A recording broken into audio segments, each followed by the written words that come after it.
Yes, hello friends, welcome to another video. Really sorry about not making a video last month, but I've got a lot of requests. I've just been really busy, but something that people have asked me, can I do a video on taking snuff? Now this isn't the American moist snuff we know as dipping tobacco. This is the old classic English snuff, we call it English snuff, or nasal snuff. Now this is a Fribourg and Treyer, medium sized can of old Paris.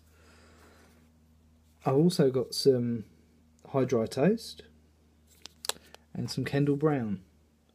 Now snuff was, from what I know of it, and I'm no expert, it originated in Brazil, in the Americas, and natives used to grind up their tobacco leaves with pestle and mortar, and then they used to sniff the tobacco, and that's how snuff originated. And from there it came to Europe in about the 17th century. I think one of the first places that produced snuff was Spain, and then it came over to England, and it became very popular with aristocracy. And all it is ground tobacco with different flavourings, really, different scents, if you like. So all of these are different.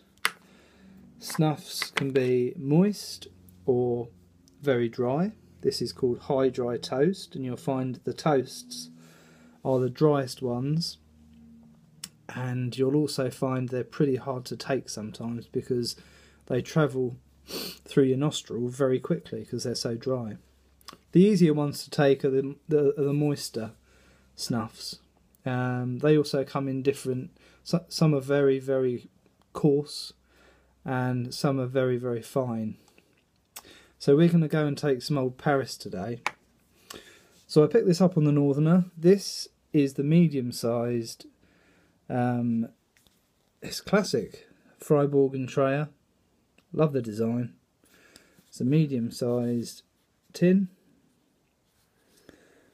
and it just looks like it was 200 odd years old. It looks, you know, it's a lovely little design. Fribourg and Treyer, it was established in Haymarket in London in 1720. So yeah, a long time ago.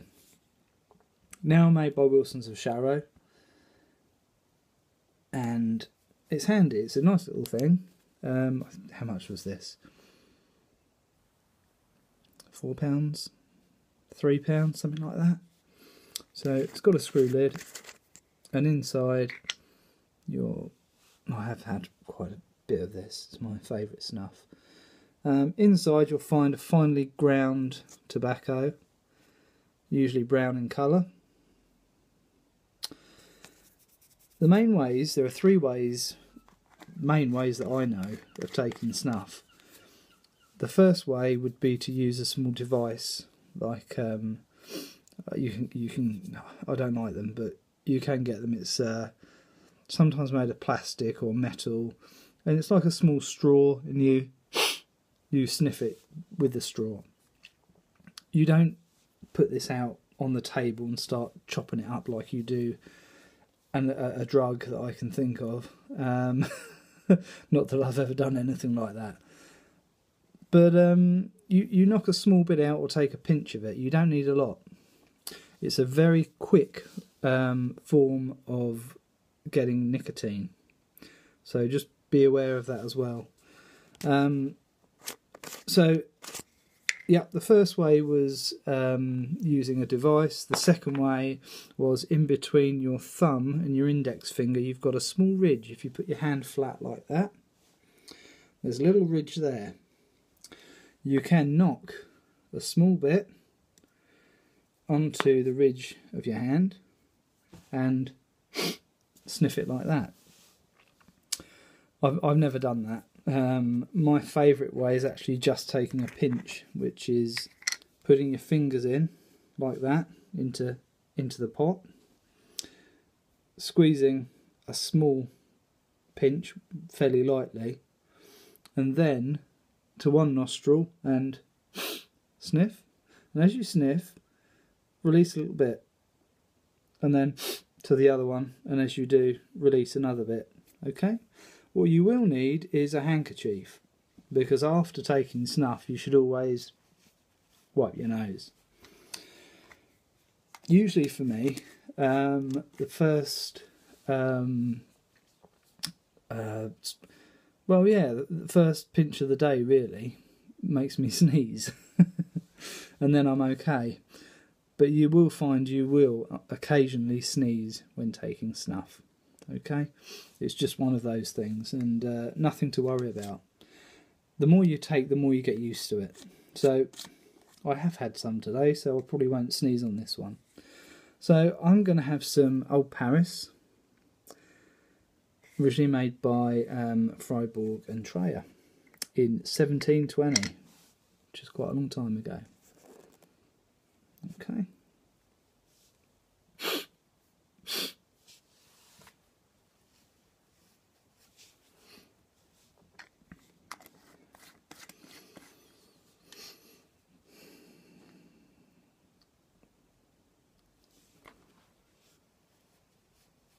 You get a lovely scent. It's really, really woody.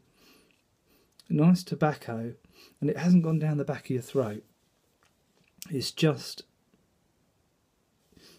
in your nose, and you can smell it, and it's long lasting. That's what I love about snuffs. And you can carry this around with you. I believe it's still tax free. I think it's tax free. I'll have to double check on that one for you. But the Northerner, it's about £4 for one of these, and this will last months. Honestly, I mean, I've had this a month odd. I'm not even nowhere near halfway down, and that's you know, a couple of pinches a day, and they're really nice. This high dry toast is a very fine snuff, light brown in colour, and it's very dry. All the toasts are dry, so if you take a pinch of this and sniff that, you've got to be careful, because it will. What I mean when I say it travels far, it travels down your nose really fast. So a very, very small, short sniff. I'm on 8 minutes already. I can't believe that. I got another well, I've got lots of messages, so I might have to do another video. But I'm just going to do a quick showing of the old humidor. Someone said they'd like to know where I got it and what I'm keeping in it now. So that's a Cohiba humidor. I can really recommend going onto a place called AliExpress, and it's all stuff shipped from China. Now they make humidors for lots and lots of different markets, so you might as well go straight to the source. So I bought this off AliExpress. It was about £100. Absolute bargain. You've got three drawers in the humidor. If, like me, you smoke quite a bit, there's an Upman, a Padron,